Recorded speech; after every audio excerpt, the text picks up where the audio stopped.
السلام علیکم ورحمۃ اللہ وبرکاتہ۔ بسم اللہ الرحمن الرحیم۔ صرف 5 منٹ کا مدرسہ قرآن و حدیث کی روشنی میں۔ پہلی محرم الحرام۔ نمبر 1، اسلامی تاریخ۔ اللہ تعالیٰ نے قلم کو پیدا کیا۔ اللہ تعالیٰ ہمیشہ سے ہے اور ہمیشہ رہے گا۔ ہر چیز کو اللہ تعالیٰ ہی نے پیدا کیا اور ایک دن اسی کے حکم سے ساری کائنات ختم ہو جائے گی۔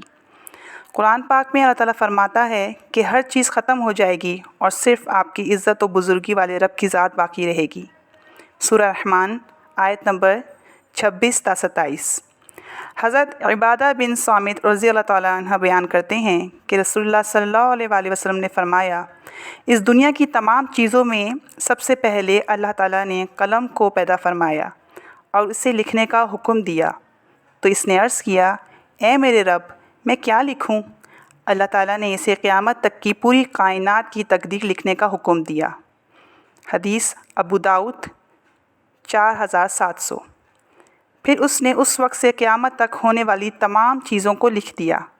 ایک دوسری حدیث میں رسول اللہ صلی اللہ علیہ وآلہ وسلم نے فرمایا، اللہ تعالیٰ نے مخلوق کی تقدیر کو زمین و آسمان کی پیدائش سے 50,000 سال پہلے لکھا ہے۔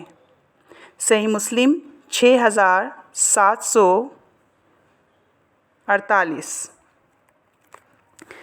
اس وقت سے قیامت تک دنیا میں جو کچھ ہوتا ہے یا ہوگا، قلم ان چیزوں کو بحکم خداوندی پہلے ہی لکھ چکا ہے۔ نمبر 2، اللہ کی قدرت۔ آسمان۔ اللہ تعالیٰ نے ہمارے اوپر مضبوط آسمان بنایا، روشنی کے لیے اس میں چاند، سورج اور چمکدار ستارے بنائے، اور اسی نے بغیر سہارے کے اس کو زمین پر گرنے سے روک رکھا ہے، جبکہ انسان ہلکی سی چیز کو بھی بغیر سہارے کے روک نہیں سکتا، مگر اللہ تعالیٰ نے ہزاروں سال سے آسمان کو بغیر ستون کے روک کر اپنی زبردست قدرت کا اظہار کیا اور لوگوں کو اس میں غور و فکر کرنے کی دعوت دیتے ہوئے فرمایا، کیا وہ نہیں دیکھتے کہ آسمان کو بغیر ستون کے کیسے بلند کیا گیا ہے؟ سورہ غاشیہ۔ نمبر 3، ایک فرض کے بارے میں۔ چند باتوں پر ایمان لانا۔ رسول اللہ صلی اللہ علیہ وآلہ وسلم نے فرمایا، جب تک کوئی بندہ ان 4 باتوں پر ایمان نہ لائے وہ مومن نہیں ہو سکتا۔ نمبر 1، اس بات کی گواہی دے کہ اللہ کے علاوہ کوئی عبادت کے لائق نہیں۔ نمبر 2، اس کی بھی گواہی دے کہ میں اللہ کا رسول ہوں، اس نے مجھے حق کے ساتھ بھیجا ہے۔ نمبر 3، مرنے اور پھر دوبارہ زندہ ہونے کا یقین رکھنا۔ اور نمبر 4، تقدیر پر ایمان لائے۔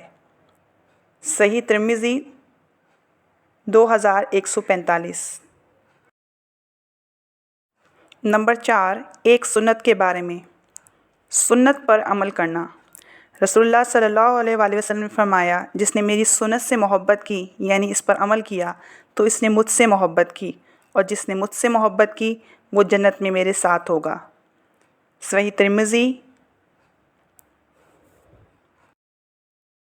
نمبر 5، ایک اہم عمل کی فضیلت۔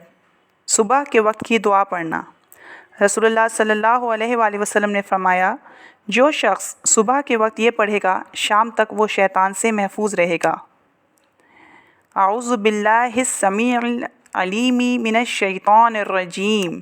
ترجمہ، میں شیطان رجیم سے اللہ تعالیٰ کی پناہ چاہتا ہوں جو سننے والا اور جاننے والا ہے۔ نمبر 6، ایک گناہ کے بارے میں۔ پڑوسی کو ستانا۔ رسول اللہ صلی اللہ علیہ وآلہ وسلم نے فرمایا، وہ آدمی جنت میں داخل نہ ہو سکے گا جس کے ظلم و ستم سے اس کے پڑوسی محفوظ نہ ہوں۔ نمبر 7، دنیا کے بارے میں۔ حلال اور حرام کو سمجھو۔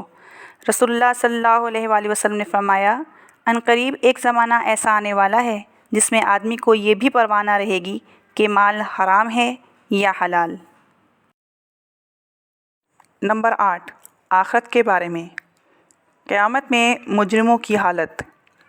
قرآن میں اللہ تعالیٰ فرماتا ہے، اعمال کا رجسٹر سامنے رکھ دیا جائے گا تو اس وقت تم مجرموں کو دیکھو گے کہ وہ لوگ ان اعمال ناموں میں لکھی ہوئی چیزوں سے ڈر رہے ہوں گے اور افسوس سے کہہ رہے ہوں گے، ہائے ہماری کم بختی، یہ کیسا دفتر اور رجسٹر ہے جس نے نہ کوئی چھوٹا عمل چھوڑا ہے اور نہ بڑا عمل، سب ہی اس میں محفوظ ہے۔